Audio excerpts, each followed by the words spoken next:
speakers and moderate this panel discussing the ramifications of Iranian nuclear proliferation. This issue is very timely as the U.S. and Iran finished 2 days of negotiations this past week that will continue in early November. Although we have heard a change in tone from the new Iranian president, in his recent UN visit, he failed to offer any concrete proposal regarding the Iranian nuclear program. Prime Minister Netanyahu has warned the U.S. administration to view Rouhani as a wolf in sheep's clothing. The issue of the Iranian regime having nuclear weapons and the threat to U.S., regional, and Israeli security is a very real one. It is one that both Israel and the American Jewish community are taking extremely seriously.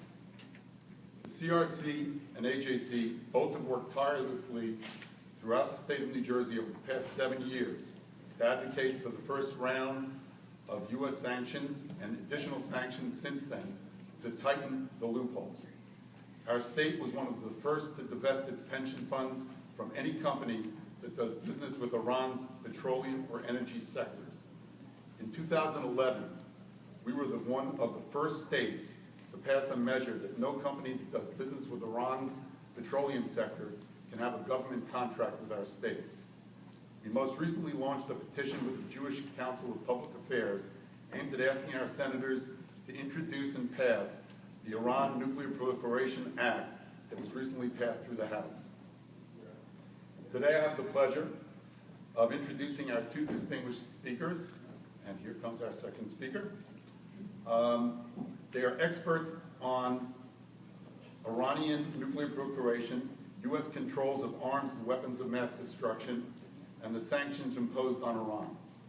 They will give us insight into what is really happening with Iran's ability to enrich uranium and what the best course of action the U.S. government, the American Jewish community, and most importantly, we here in Metro West can take to keep the economic and diplomatic pressure on to ensure that Iran does not achieve its goal of creating a nuclear weapon.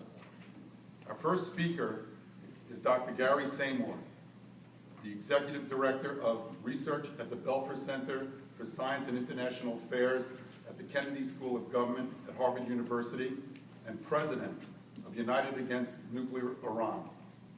His expert background and deep involvement in U.S. arms control activities are detailed in the materials you've received.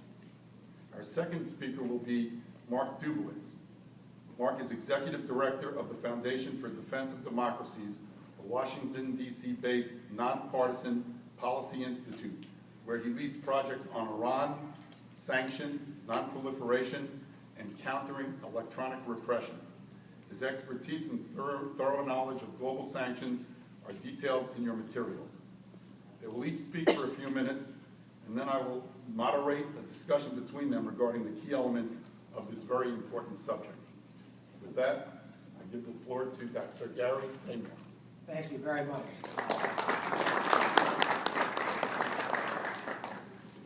Hi, everybody. So I'd like to make 4 quick points about the ongoing nuclear negotiations with Iran and prospects for an acceptable deal. The first point to make is the essential and critical importance of economic sanctions as an instrument for changing Iranian policy. There's no doubt that the surprise election of Rouhani was a consequence of the economic sanctions, and Rouhani, of course, ran on a platform of improving the economy, which means coming to an agreement on the nuclear issue and lifting sanctions. There's also no question that the economic sanctions have produced Iran's charm offensive, and it brought them to Geneva in the recent round of negotiations with new proposals intended to lead to a quick sanctions relief. Before, the Iranians were playing for time. Now, time is working against them because of the economic sanctions. And that means that it's critically important that we maintain those sanctions throughout this negotiation process in order to produce a deal that's acceptable to us. And this leads to the second point. I think it's important to threaten additional sanctions in order to pressure Iran to come to an agreement within a reasonable period of time. As most of you probably know, the House has already passed new sanctions legislation by 400 to 20, and that legislation is now before the Senate Banking Committee. One of the tactical issues that the U.S. will face is one of timing. When do we move forward with this new legislation? We don't want to create the impression that the U.S. has spoiled chances for an acceptable deal by prematurely moving ahead with new sanctions. Instead, we want to maintain international support for our sanctions regime by demonstrating that Iran is either delaying or has rejected a reasonable offer. One of the big successes the U.S. has had in the last 4 years is creating an international coalition which has held Iran responsible for the failure to achieve a diplomatic solution. Of course, that was easy to do under President Ahmadinejad. Under President Rouhani, who's much more sophisticated, it's going to be more difficult. It's going to require more finesse from us. This leads me to a third point, which is alliance management. As I said, we have been able to construct a very strong international coalition against Iran. And everybody understands that the U.S. has the primary leadership role in terms of negotiating an agreement. But some countries in our coalition will want us to settle for less than what is acceptable. Others will pressure us to try to negotiate more than what is achievable. And so the challenge for Washington will be to try to find the sweet spot. A deal that limits Iran's nuclear weapons capability or exposes Iran as turning down a reasonable offer and therefore providing the basis for us and our allies to take further action. And this goes to my final point, the substance of a nuclear deal. Whatever interim arrangements or partial agreements there are, the final, the comprehensive agreement has to be one that addresses all dimensions of Iran's nuclear program. And critically, that means limiting Iran's ability to produce fissile material that can be used for nuclear weapons, and constructing a strong verification system so that we have confidence we'll be able to detect cheating in a timely fashion, in enough time for us to take action. On the enrichment front, that means physical limits on Iran's enrichment capacity in terms of the level of enrichment, the number and type of centrifuge machines, the number of enrichment facilities, the stockpile of enriched material. These are all technical issues which are well understood in terms of negotiating limits on Iran's capacity. On the plutonium side, it means either halting the construction of the heavy water research reactor or converting it to a different type of reactor that won't produce significant amounts of plutonium. And finally, on the monitoring side, it means more international supervision of Iran's nuclear program, plus, of course, maintaining our own intelligence capability and our deep cooperation with our allies to make sure that we watch carefully what is going on in Iran's nuclear program. So to conclude, I think we have an opportunity here, probably the best chance we've had in almost a decade, to negotiate a deal that prevents Iran from acquiring nuclear weapons while avoiding the need to go to war against Iran. At this point, it's very unclear whether Iran is prepared to accept the demands that we will insist on as a condition for lifting sanctions. But at the same time, I do think the pressure puts us in a much stronger position to negotiate an agreement that meets our fundamental interests.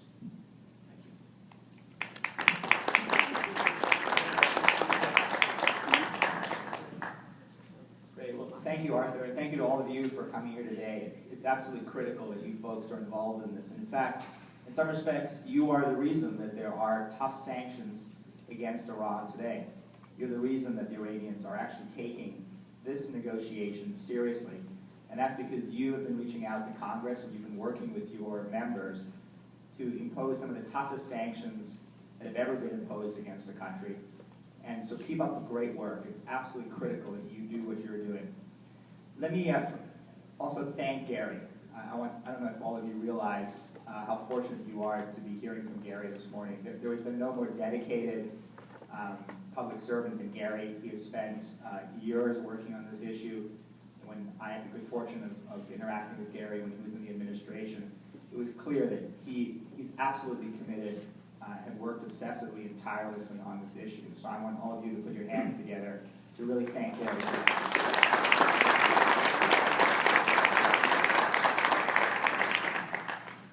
Let me just make some brief remarks here about Iranian nuclear physics and Western economic pressure and diplomacy. And these are somewhat sobering remarks, but we'll turn to the details in the conversation that Gary and I are going to have. In terms of Iranian nuclear physics, the fundamental issue for Iran today is that Iran has declared that it must retain domestic enrichment. It must retain the essential element that Iran needs to build a nuclear weapon. And it has declared that to be non-negotiable. Okay? So Iran must have domestic enrichment or there will be no deal. And there seems to be every indication that some of our negotiators are already conceding that point. That has been described by people on the negotiating team as a U.S. maximalist position. Our refusal to allow Iran to have domestic enrichment has been described publicly at congressional hearings as a maximalist position, which suggests that there is some consideration now that we will negotiate that position and Iran will be allowed to retain some domestic enrichment. Now, without commenting any further on that, let me just give you a sort of a sense of global nuclear programs and some of the statistics out there. So there are approximately 34 countries in the world that have nuclear programs, 34 countries. And of the 34 countries in the world, approximately 19 of them don't have domestic enrichment or plutonium reprocessing. They actually buy their nuclear fuel from abroad. These are countries like Canada and Mexico, South Korea, Taiwan, South Africa, and 14 European countries. Right? So 19 countries in the world are perfectly happy to have peaceful civilian nuclear programs, and they buy their nuclear fuel from abroad. So that leaves 15 countries that actually either have enrichment or reprocessing. Of the 15 countries, 9 have nuclear weapons. And I include in that 9 Israel. There are therefore 6 countries that have enrichment or reprocessing and don't yet have nuclear weapons. One of them is Iran. And the other 5 are Holland, Japan, Germany, Argentina, and Brazil. Okay, so that's sort of a snapshot of where we're at. And what the Iranians are saying are essentially, well, it is absolutely unacceptable for us to be the 20th country in the world to buy our nuclear fuel from abroad. Absolutely unacceptable. It would be discriminatory, it would put us in a second-tier status. It's a fundamental violation of our rights to be the 20th country in the world that buys its nuclear fuel from abroad. So the question we have to actually ask ourselves is, does Iran sound more like North Korea, or is it more like Japan? Is Iran more like Pakistan, or is it more like Holland? Are we negotiating with King Willem of Holland, or Supreme Leader Ali Khamenei of Iran? I think those are essential questions to ask ourselves and to consider as these negotiations move forward on this fundamental question of domestic enrichment and allowing Iran to retain the ability, the essential ingredient it needs to build a nuclear weapon, instead of being the 20th country to buy its nuclear fuel from abroad. So that's on nuclear physics, and we can talk more about that. Let's talk about Western economic sanctions. Now, I've been working on sanctions for a number of years from the outside, and I really do want to give enormous credit to the U.S. administration, the Obama administration, the Bush administration, to Congress, and to all of you for the toughest sanctions that have ever been imposed on a country. But I also want to just give you a bit of a reality check about where we are with respect to sanctions. Because it's very important not to get caught up in these sort of central talking points that oil revenue is down and inflation is up and unemployment is up and that the Iranians are suffering from sanctions. All of that is true. But if you look fundamentally at Iran's macroeconomic situation today, they have more than enough cash, what we call foreign exchange reserves, to painfully muddle through for at least 12 months, if not longer. Right? So we've done a remarkable job of cutting down their oil revenue, trapping their oil revenue in accounts that they can only spend in certain countries. This has had an impact on their inflation rate, on their currency rate. But here's the reality, folks. They can painfully muddle through.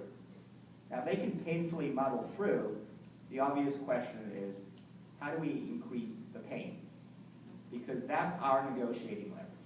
Their negotiating leverage has everything to do with nuclear physics and the advance of their program, but there's really no sign that that program is fundamentally slowing down. If anything, that program has fundamentally accelerated during the very years in which we've imposed the toughest sanctions. So their negotiating leverage, nuclear physics. Our negotiating leverage, unless we're prepared to bomb them, is Western economic pressure. And the fundamental question we have to ask is nuclear physics beating Western economic pressure and diplomacy, or is it the other way around? And let me just finish with the final comment, and that is, they're winning the race right now. Nuclear physics is beating Western economic pressure and diplomacy. And I think our task at hand in these negotiations is to massively enhance our leverage so that we can negotiate a better deal. And we'll have a conversation perhaps in the Q&A about what constitutes a good deal or a bad deal. But I think that there is no doubt that we will not be able to negotiate a good deal unless we massively enhance our leverage. In other words, when you leave today, I hope you call your members of Congress and you tell them that it's absolutely imperative that we move forward with tough new sanctions, sanctions that close loopholes, that prevent the Iranians from exploiting workarounds, because every day that goes by, our existing sanctions are actually diminishing in efficacy, not increasing, as the Iranians find ways around our sanctions. So we need to close loopholes, we need to enhance the pressure, and in doing so, we need to give ourselves the chance that Western economic pressure and diplomacy can beat Iranian nuclear physics. Thank you.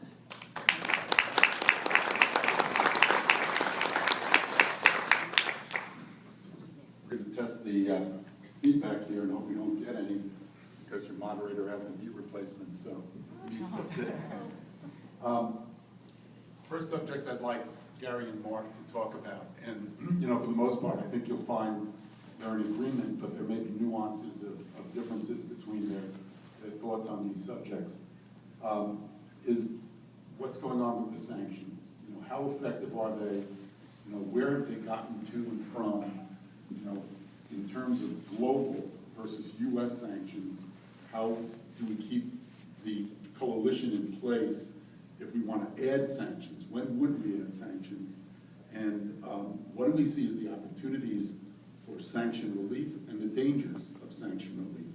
So, you guys could go back and forth on that. I appreciate it. Well, let me start by saying I agree with Mark that even though the sanctions have had a very dramatic impact on Iran, I don't think the Iranians believe that they're in a desperate situation, that their economy is on the verge of collapse. In fact, Supreme Leader Khamenei enters these negotiations with some sense of confidence. As he looks at the region, Assad appears to be surviving. Egypt is in chaos. U.S. relations with the Sunni Arab world is under tremendous stress. Right now in Saudi and Jordan and Egypt, there are tremendous difficulties in U.S. relations. So from that standpoint, I don't think we're in a position to dictate terms. I think we have the advantage in these negotiations, in part because of the economic sanctions, in part because I think we've built a strong political coalition. But this is not the kind of negotiation where we're going to be able to get everything we want, where we're going to be able to force Iran to capitulate. This is going to be the kind of negotiation where if there's a deal, it's going to be a deal that represents a compromise between our interests and Iran's interests.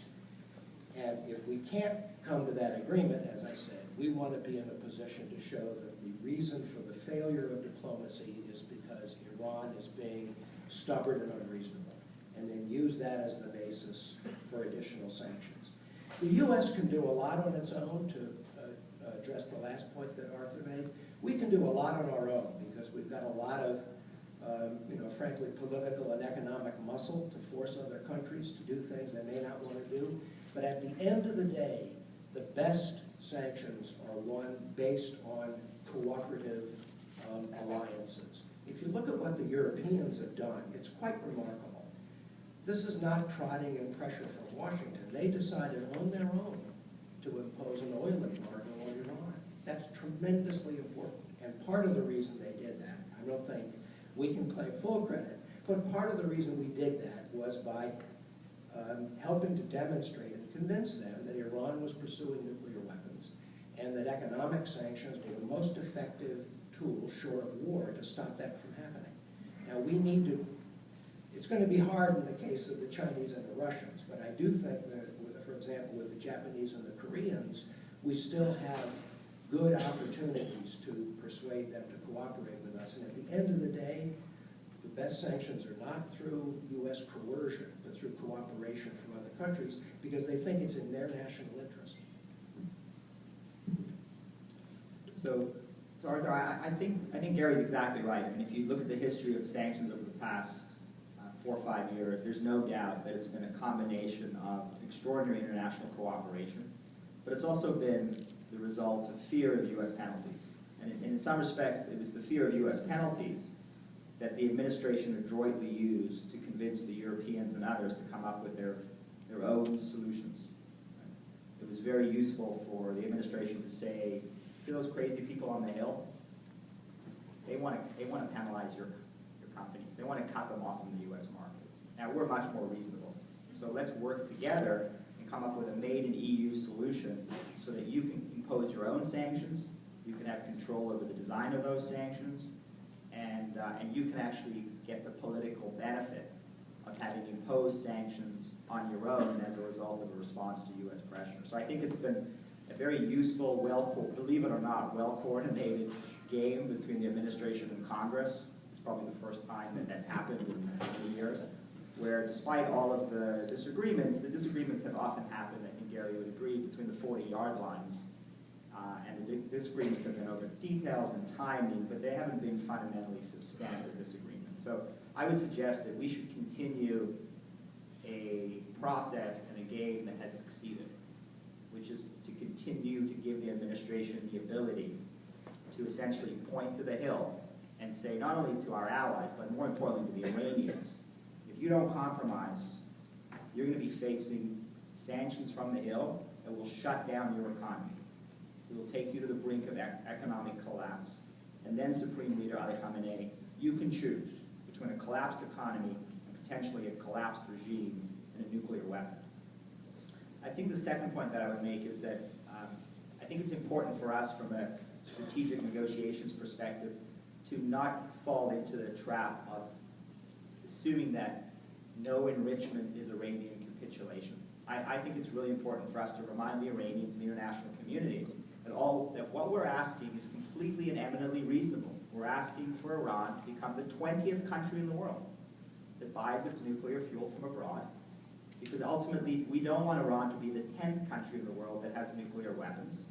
And until Iran looks like Holland, and we can trust Iran to be Holland, we're not interested in giving Khamenei the essential element that he needs to build a nuclear weapon. I think regardless of how the negotiations turn out, I think strategically, I think it's very important for us to continue to remind the world and the Iranians that no enrichment is not capitulation. It just means you'll be the 20th country in the world with a peaceful program where you buy your nuclear fuel. The third element that I just want to quickly address is the issue of where Iran is economically.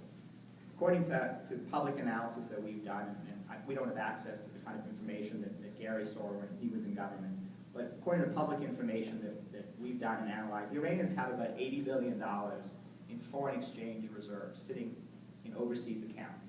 Right? This is the essential money they need to pay for their imports, to forestall a severe balance of payments crisis, and ultimately to defend their economy and their currency. That's such a really important series of bank accounts. The one thing that we could do today, the one thing you could do today is ask your members of Congress to lock down that money entirely so that Iran doesn't have access to $80 billion. Okay? That is a way of enhancing leverage.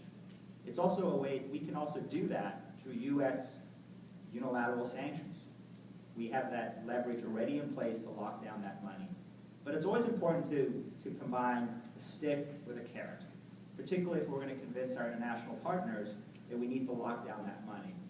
And the carrot could be that if Iran were to be serious in engaging, give meaningful, irreversible nuclear concessions, that the U.S. administration would work with Congress to release some of that money, commensurate with the value of those nuclear concessions, and do it in a way that you would do it if you were structuring a business deal or buying a house or leasing a car. Right? How many of you would give money to anybody up front before they deliver? How many would you pay your general contractor to fix your basement and give them all the money up front on the hope that your general contractor will show up next Monday to fix your basement? How many people? 0 people, right? Nobody. And now we're not dealing with the general contractor from New Jersey, we're dealing with the Iranians. If anything, I would prefer a general contractor from New Jersey negotiating with the Iranians today than anybody from Washington, but that's an aside. So combine a carrot with a stick. Lock down their money, and then contemplate giving them money upon delivery, upon verifiable delivery of meaningful nuclear concessions.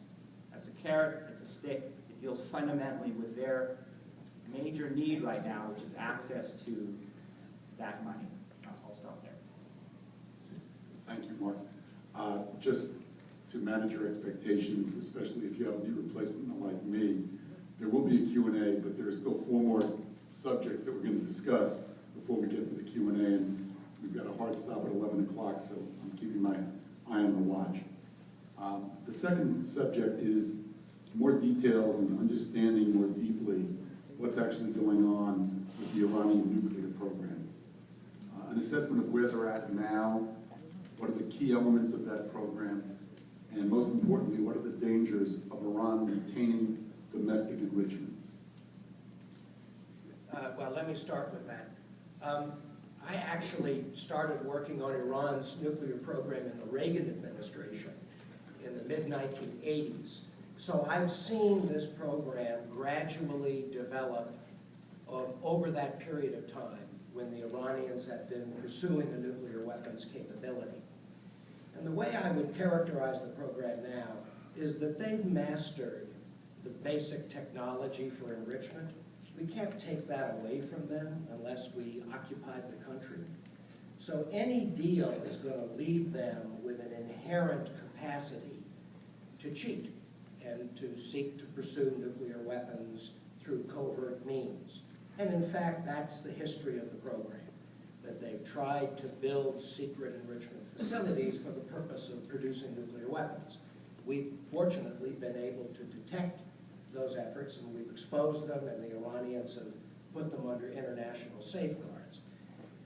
As long as the facilities are under international safeguards, it makes it difficult for the Iranians to produce nuclear weapons because the inspectors will be able to determine what they're doing. And of course, it's their job to notify the international community if Iran starts to produce weapons-grade uranium, and that would give the U.S. and others an opportunity to take action before Iran could produce nuclear weapons. Now, the danger of domestic enrichment is that if you have a large-scale enrichment program, and I'm talking about tens of thousands of centrifuge machines, you can pretty quickly move from the production of low-enriched uranium, which is used for power reactor fuel, to highly enriched uranium, which is used for nuclear weapons. And to me, any deal we make with the Iranians will have to ensure that they don't have an industrial scale enrichment capacity. In other words, tens of thousands of centrifuge machines, large stockpile of enriched material on hand, because that, in my view, would be too dangerous. There would be too much of a risk that the Iranians would be able to renege or cheat on the deal at some point in the future and produce nuclear weapons. But that's different than saying no domestic enrichment. As I said, they already have domestic enrichment. And I don't think we can reasonably expect any deal is going to result in them having nothing. So we have to think of ways to limit what they have so that it doesn't pose a significant danger of producing nuclear weapons, and also gives us the ability in the future to detect what I think is likely to be future efforts to cheat by building secret facilities. So, Gary's the absolute expert on nuclear physics, so I'm going to avoid the question by actually shifting to an element of the nuclear program that I'm most concerned about. How many of you watch CSI? CSI Miami, New York. How many of you have ever seen CSI Damascus? Seriously, you did over the past few months. CSI Damascus. CSI Damascus was an interesting show because it was all about Syrian chemical forensics. If you remember the show, what you saw were actually images of Syrian women and children, right, writhing on the ground in agony from sarin gas asphyxiation. And there were videos that went all around the world. And then you probably remember watching that show, because what happened in that show is the Assad regime actually denied that that was happening. And then their fellow travelers from Moscow joined them in that denial. You saw it with your own eyes, but they denied that it was happening. And then when it became overwhelmingly obvious that they were actually dying from inhaling sarin gas, then the Syrians and the Russians denied that the Assad regime was responsible for it. And then we got a UN commission to come in, not to assign responsibility, but just to merely say it actually happened. Okay, so we went through CSI Damascus, an interesting show involving chemical weapons forensics. It all took above ground with lots of video images, and yet a whole debate throughout the show on did it happen, who was responsible, yada yada. That was CSI Damascus. Now, how many of you are interested in seeing CSI Tehran? CSI Tehran. It's going to be an interesting show. In CSI Tehran, everything's going to happen not above ground, but it's going to happen below ground. And it's not going to be video images of women and children dying from sarin gas asphyxiation. It's going to be a small amount of uranium that falls off the back of a centrifuge. Notionally speaking. Bear with me, Gary, on the physics. But that's what's going to happen. And then guess what's going to happen? Somebody is going to claim, whether it be the United States or Israel or some other country, that indeed a small amount of uranium was diverted from a declared facility at Natanz, and it's gone somewhere. Now the Iranians are going to deny it. Then the Russians, on behalf of the Iranians, are going to deny it. And then we're going to be involved in a forensic exercise about what happened, when did it happen, and who's responsible. And all the while, we're going to be doing what we did with Syria, which is we're going to be trying to think of how do we respond. So even when we've finally substantiated the claim, the question will be, now what do we do about it? Right? In Syria, we ended up threatening military strikes, and then Secretary Kerry impromptu came up with an interesting idea, a hypothetical that was then turned into an actual plan by the Russians, and now we're engaged in the process with the Syrians, and we'll see how that ends up working out on the compliance side. But that's what's going to happen with Iran. CSI Tehran, we're going to be involved in a forensic exercise, and when the Iranians cheat, and I think Gary and I both acknowledge and accept the fact that they will cheat, the real question is, what will we do about it? Are we going to bomb them? Are we going to sanction them? And are we going to retain an essential hammer that allows us to punish the Iranians for cheating and to disincentivize them from cheating? And I hope in any nuclear deal that we end up striking with the Iranians, we're going to retain that essential hammer. Otherwise, CSI Tehran is going to be an awful show to watch. The next subject I'd like to raise for the panel here is the subject of negotiations and a deeper understanding of where we are now, where we're heading, what the definition of a good deal would be, what the definition of a bad deal would be, how do we monitor compliance with that deal, and I'm going to add an element that we hadn't thought about. As I listened to Andrew Taylor speak this morning about Syria, you'll notice how many times Iran came up in the discussion. So the issue of Iran's influence in the region, I just don't know, it's out of my ignorance, how much of that influence is political, how much of it's ideological, how much of it might be military, but how much of it is economic. So I just wonder if we lift these sanctions and they start to prosper again in Iran economically, how does that influence the region in general? So let me start just in terms of describing what the status of the nuclear negotiations are. Now, I engaged in almost 4 years of negotiations with the Iranians, and frankly, the talks went absolutely nowhere, because the Iranians were just not interested in negotiating. They wouldn't even meet with us bilaterally to sit down and try to figure out whether or not some agreement was possible. Now, that's changed. In this last round in Geneva, the Iranians, for the first time since 2009, actually met bilaterally with the American delegation. And any deal is going to be negotiated bilaterally. You can't negotiate at a table with 7 parties, the so-called P5+1 plus the EU. So everybody understands that if there's going to be a deal, it's going to be done between the U.S. and Iran. And everybody understands that it's a quid pro quo. It's sanctions relief for nuclear constraints. Everybody understands that's the shape of the deal. And furthermore, everyone understands that there'll be some phasing. In other words, you're not going to have a comprehensive agreement that all happens simultaneously. There's too much mistrust. The issues are far too complicated. There's going to be some kind of staged approach where both sides will have to take some steps. Both sides will want to keep in reserve their ability to snap back. So we'll want to keep in reserve our ability to go back to sanctions. If the Iranians renege and cheat, they will want to try to preserve the ability to go back to their nuclear program if they consider us to renege or cheat on the deal. So it's going to be a very complicated negotiation. At this moment, based on what the Iranians have said publicly, I think we're very, very far apart from a comprehensive agreement. As I said, I think the U.S.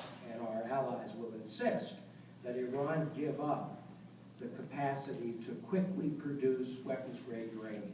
Now, right now, if they were to make a decision today that we're going to produce the bomb, within a couple of months, they could produce their first 25 kilograms of weapons-grade uranium, the first bomb's worth. To me, our effort is going to try to be to put time back on that nuclear clock, to move them away from being a few months away to a year or more away from having that capacity. And obviously, for them, it will be to try to preserve as much of their capacity as they can. At the end of the day, whether we can come to an agreement, I think, is very unclear. It's probably easier to get agreement on interim measures. And there, and this is where Mark is the expert, there we have to think of ways of easing or partially lifting sanctions without allowing the entire edifice to collapse. And this is a real challenge, because there's a lot of business to be done in Iran. And we have to be careful that if we start to ease sanctions, it doesn't result in a rush back to do business with Iran that will take away the leverage we have. So, Arthur, let me start with your final question, which is about Iran's economy. I actually think this is a very profound question. So, my fundamental belief, and it might be obvious, I'm a little bit of a cynic when it comes to Iran. See, I don't actually think that right now that there is a fundamental difference between Ali Khamenei, President Rouhani, the Revolutionary Guards, the clerics. I don't think that there are hardliners who want a nuclear weapon and doves who don't. And I think we are making a fundamental mistake in thinking that there are cracks in the revolutionary elite that we can exploit between those who want a nuclear weapon and those who don't. I think what Rouhani has done, and what Rouhani will do, is he has unified the revolutionary elite. A revolutionary elite that has been dedicated to building a nuclear weapon for decades. But what he's essentially said is, and I think he said this to Khamenei, is, listen, Mr. Supreme Leader, Ahmadinejad and his nuclear negotiator, Jalili, they did very well on nuclear physics. They really moved the program, as Gary said, towards closer and closer to an industrial size capacity with a quick breakout time that, according to a nuclear expert, David Albright, he believes that by mid-2014, and that's the minimum time, mid-2014, Iran will be able to break out, in other words, weaponize uranium so quickly that it will be undetectable to the IAEA and Western intelligence services. So Ahmadinejad Jalili moved the program forward aggressively, but they made a horrendous mistake, Mr. Supreme Leader. They got us referred to the UN Security Council. They brought Russia, China, and America together and imposed these terrible sanctions on us that are really hurting our economy. Here's the game plan. The game plan is I am going to back off on the nuclear program incrementally. We're going to offer certain concessions to satisfy the international community. I'm going to widen the transatlantic gap. Those are his words, in 2003, 2005. I'm going to widen the transatlantic gap. I'm going to divide the Americans from the Europeans. I'm going to divide the West from the Russians and Chinese. And we're going to exploit those divisions. And we're going to start to chip away at the international community's cohesion. And then, Mr. Supreme Leader, what I'm going to get you is what you really need. Because you don't want to be the Persian equivalent of the Hermit Kingdom. You don't want to be the Persian equivalent of North Korea, where you got a nuclear weapon and an imploding economy. You want a powerful economy, and you want nuclear weapons capability. So that at a time of your choosing, you can break out to a nuclear weapon, and you can have the oil flowing, your economy stabilized, because ultimately, if we're going to be a regional powerhouse and a global aspirational powerhouse, we're going to need a powerful economy and a nuclear weapons capability. So all of this, in my view, is the Iranian game to get both. And they are playing us step by step on the chessboard. And on the chessboard we're playing with them, I think, Gary, I don't know if you agree, but I think our deepest fear is that we're only seeing half of the chessboard. Because the other half of the chessboard is our covert programs that we may not know anything about, or that ultimately I think our intelligence folks must live in fear that the Iranians have a covert infrastructure, like they always have had. Right? For years, they've had a covert infrastructure that we detected, right? We or someone else actually uncovered, and then the Iranians said, all right, you got us. So we may be seeing only half the chessboard. And then the chessboard that we're seeing, the Iranians are very brilliantly taking valuable pieces on the chessboard, queens, from a nuclear physics point of view, turning them into rooks and then turning them into pawns. In other words, turning them into less valuable chess pieces with respect to their nuclear program, but have created the perception that those are very valuable chess pieces to us. And so they will come with offers to trade away their pawns. They will actually present them as queens. And I don't want to get too much into the chess analogy, but the basic point is, take a concession that is increasingly less valuable to Iran, present it as valuable, and trade it away to us so that they can get significant sanctions relief from us to measure it with their nuclear concession. And ultimately the game being a nuclear weapons capability, the essential elements to build that bomb, a powerful economy, and regional hegemony. That is what I think all of the revolutionary elite want, and the only disagreement they may have is exactly tactically how to get there. But I think that's what we have to keep in mind as we move forward on what a good deal looks like.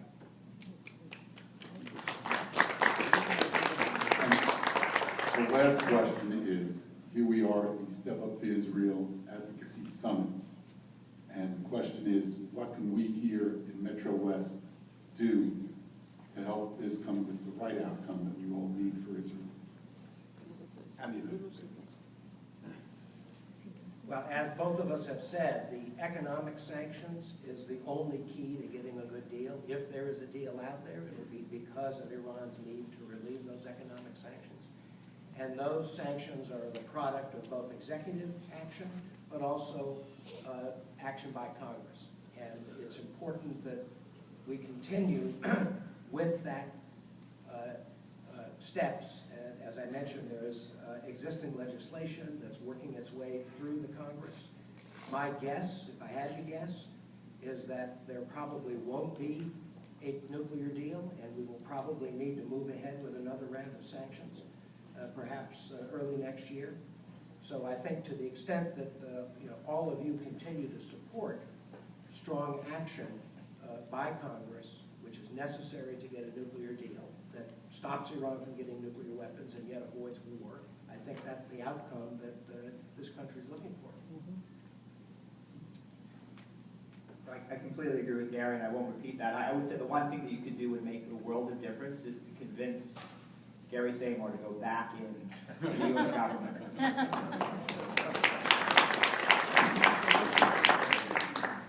Now we'll take some questions and hopefully some very interesting answers. Please introduce yourself and let's get to the panel. Yeah, I have two questions. My first question is, it's over a year ago that Netanyahu was at the UN with his red line and said, it looks like Iran's going to have weapons within a few months. I'm wondering what's changed. We're now over a year later, and is there less credibility for him and the U.S. when he says they're going to have weapons in a few months? That's number one. And number two is, what does it really take to strike their program, and why isn't Israel just doing that? What's involved with that? And let me start. On the famous red line that Prime Minister Netanyahu announced last year, the interesting thing is that the Iranians have deliberately avoided crossing Netanyahu's red line. He defined it in a particular way. The Iranians are running their nuclear program in order to avoid crossing that red line. Unfortunately, and this is where I was upset with the Prime Minister, I don't think he picked a very good red line. In fact, the red line he picked has really been overtaken by events as the Iranians have accumulated more and more centrifuges. And all of this, I think, really illustrates the danger of public red lines. And of course, President Obama learned the same thing with respect to Syrian chemical weapons.